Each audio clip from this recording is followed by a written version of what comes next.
Au lendemain de la Seconde Guerre mondiale, la justice internationale, qui va participer à la montée du multilatéralisme au XXe siècle, a permis au monde de se réorganiser.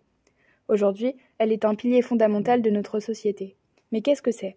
La justice internationale, c'est la mise en place de tribunaux chargés de faire appliquer le droit international, c'est-à-dire une justice non régalienne. Ça veut dire qu'elle n'est pas mise en place au sein des États. C'est aussi une justice spécifique au jugement des crimes de guerre et des crimes contre l'humanité. La notion de crime contre l'humanité est définie pour la première fois à l'occasion des procès de Nuremberg de 1945, où les hauts dirigeants nazis ont été jugés par un tribunal international. Ainsi, l'article 6C désigne le crime contre l'humanité comme l'assassinat, l'extermination, la réduction en esclavage, la déportation commis contre une population civile avant ou pendant la guerre. En 1997, les notions de viol et de torture sont ajoutées à la définition. Mais pourquoi a-t-on besoin d'une justice internationale ? Parce que souvent, les responsables de ces crimes sont des hauts dirigeants à la tête d'État et d'administration, et sont souvent soutenus par une grande partie de la population.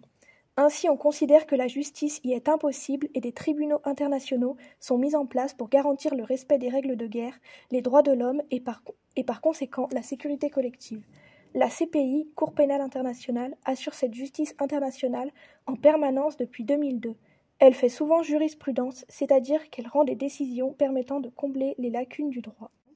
Cependant, il y a des limites. La Cour pénale internationale n'est pas encore généralisée dans le monde entier. Elle ne peut donc pas intervenir dans les pays non signataires de la Convention comme les États-Unis.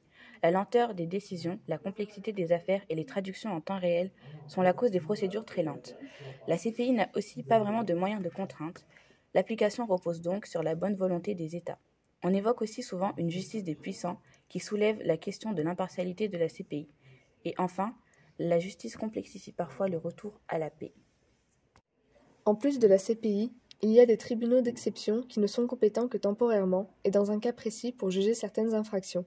On distingue les tribunaux pénaux créés spécialement pour les cas comme le génocide du Rwanda et le cas de l'ex-Yougoslavie, et les tribunaux militaires, pour des cas comme les procès de Nuremberg et de Tokyo.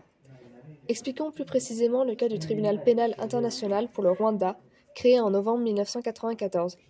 Il avait pour but de punir les responsables du génocide des Tutsis. Localisé en Tanzanie, ce tribunal était composé de 16 magistrats permanents. Ce tribunal fut créé à cause du manque d'impartialité de la justice rwandaise et du nombre excessif d'accusés. Son activité a cessé en 2015 après avoir mis en accusation 93 personnes et condamné 62 d'entre elles. Il a laissé en héritage une jurisprudence et a incarcéré pour la première fois des personnes issues des médias qui ont incité au génocide.